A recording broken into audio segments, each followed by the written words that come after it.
वास्तु हमने बात करी अभी तक घर के बारे में, जी, रेजिडेंशियल, कॉमर्शियल और जी, इंडस्ट्रियल। जी। क्या वास्तु इसके अलावा भी होता है कहीं पर अप्लाई? देखिए वास्तु जो है जयपुर शहर आपने सुना होगा, राइट? और जयपुर जो शहर है, जो पुराना सिटी था, वो पूरा वास्तु के प्रिंसिपल्स के हिसाब से ही डिज़ाइंड है, ओके, राइट? पूरा शहर? पूरा शहर।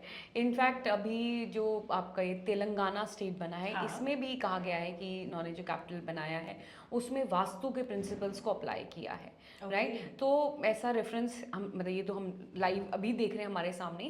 पहले टाइम पे भी जो है जो सिटी प्लानिंग की जाती थी उसमें वास्तु के प्रिंसिपल्स को बहुत इंपॉर्टेंस दिया जाता था। इनफैक्ट मैं आपको ये बताना चाहूँगी कि आजकल तो city planning is a proper department, right? जो एंशियंट वास्तु है ना, जो आज का मॉडर्न आर्किटेक्चर है, that is a part of that ancient vastu only. तो ये जो सारी चीज़ें आर्किटेक्चर, सिटी प्लानिंग, ये पहले टाइम पे वास्तु में ही इंक्लूड किया जाता था। Okay, these were different branches of vastu earlier. फिर हमने आगे जाके इसको और अलग अलग नैरो डाउन इसको कर दिया, वास्तु अलग कर दिया हमने इन सब चीज़ों से। पर नहीं, पहले जब प्लानिंग होती थी तो ये वास्तु में ही गिने जाते थे और ये सारी चीज़ें देखी जाती थी।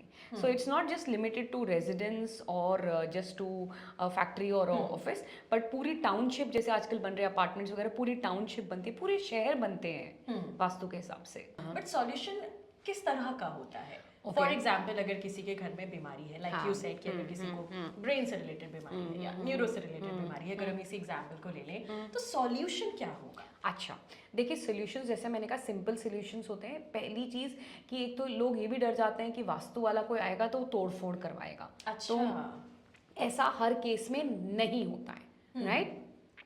यही मैं इस चीज़ को लिंक करूंगी सोल्यूशन से जो आपने कहा। जैसे आपने कहा फॉर एग्जांपल ब्रेन का, भाई नॉर्थ ईस्ट है और नॉर्थ ऑफ नॉर्थ ईस्ट है जिसको हम हेल्थ से लिंक करते हैं, ठीक है, ठीक है?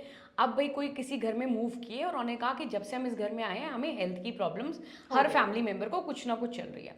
इसका मतलब उनके नॉर्थ ईस्ट में या नॉर्थ ईस्ट में गड़बड़ है। अब क्या गड़बड़ है जिसको हम वास्तु दोष भी कहते हैं? तो देखिए नॉर्थ ईस्ट और नॉर्थ ईस्ट जल की दिशा है, ठीक है? जल का दुश्मन होता है आग। सिंपल लॉजिक है, जल का दुश्मन है आग, पानी और आग नहीं रह सकते। तो अगर उनके यहाँ किसी तरह से नॉर्थ ईस्ट में आग आ गई तो प्रॉब्लम आ रही है। अब आग कैसे आ गई? पहली चीज अगर किचन आ गया, दूसरी चीज कि आग जो है हम इलेक्ट्रॉनिक गैजेट्स को भी आग के उसमें कैटेगरी में लेते हैं। जैसे कि इलेक्ट्रॉनिक गैजेट से ये मतलब नहीं हुआ कि जी आपका सीडी प्लेयर है या ऐसा नहीं, जैसे इन्वर्टर्स हो गए, जनरेटर्स हो गए, या आपका मेन इलेक्ट्रिसिटी पैनल हुआ, तो वो अगर आ गया तो इसका मतलब वहाँ पे आग आ गई है। तो उसकी हमें रेमेडी करनी होगी। रेमेडी इन द सेंस कि उसको हमें वहाँ से शिफ्ट करना होगा। अगर हम शिफ्ट नहीं कर सकते तो हम उसमें क्या, there are remedies, simple and doable remedies, वो करके हम कोशिश करते हैं कि सिचुएशन को हम सॉल्व कर लें, राइट? सो ये ऐसे चीज़ें जो है वो रेमेडीज जो है ऐसे की जाती हैं, वर्क करती हैं। जैसे कि साउथ ईस्ट, जैसे मैंने किसी का एक वास्तु किया था तो वो जो है उनकी शॉप थी और उनको पेमेंट्स में दिक्कत आ रही थी। और साउथ ईस्ट जो है वो डायरेक्शन होता है पेमेंट्स का, रिकवरी ऑफ पेमेंट्स का।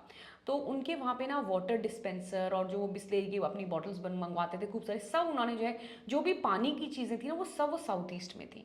तो सिंपली वो चीज़ें वहाँ से शिफ्ट करने से उनकी प्रॉब्लम सॉल्व हो गई। It is as simple as this, right? But karma is associated. Yes, absolutely, absolutely. उसके बिना तो कुछ नहीं होने वाला। उसके बिना कुछ नहीं होगा। So it is as simple as this. So basically देखो मैं फिर से आ रही हूँ उसी पॉइंट पे कि हम क्या कर रहे हैं, हम नेचर से स्ट्रक्चर को अलाइन कर रहे हैं कि साउथ ईस्ट गर्म दिशा है, अग्नि कोण है, वहाँ पे पानी नहीं आना चाहिए, वहाँ पे पानी आ गया तो प्रॉब्लम आ गई, पानी हटा दिया तो प्रॉब्लम सॉल्व हो गई। It's like taking energy from from the nature. Yes, हर चीज का जवाब है नेचर के पास। प्रोटेक्ट करके हमें उसे रखना है। यस।